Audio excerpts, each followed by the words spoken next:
நாம வைக்கப்பட்டிருக்க இடம் இருக்கு இல்லையா, நம்மளோட மூளை, உடல், குடும்பம், சமுதாயம், இந்த காலகட்டம், டைம் லைன் எல்லாமே நாம முடிவு பண்ணி நம்ம இங்க வந்தது. நம்மளோட வைப்ரேஷன் இந்த காலகட்டத்தில் நம்ம இருக்கிறோம் அப்படின்னா, நாம முடிவு பண்ணி நம்ம குடும்பத்தையும், உடம்பையும், பிரெயினையும் எல்லாவற்றையும் நாம தான் தேர்ந்தெடுத்திருக்கிறோம்.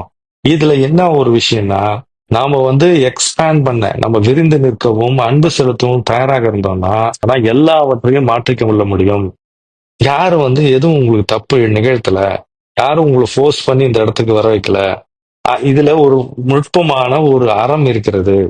இந்த experience, there is absolutely justice in experiencing that each of us is having every second of the day. ஒவ்வொரு நாளும் ஒவ்வொரு க்ஷணமும் ஒரு அறத்தோடு உங்களுக்கு கொடுக்கப்பட்டிருக்குது. நீங்க எக்ஸ்பீரியன்ஸ் பண்றதுக்கோ, நீங்க வளமாகவும் விரிந்த மனநிலையில பிரபஞ்ச மனதோடு வாழ்வதற்கு யாரும் உங்களை தடுக்கல இந்த இடத்துல.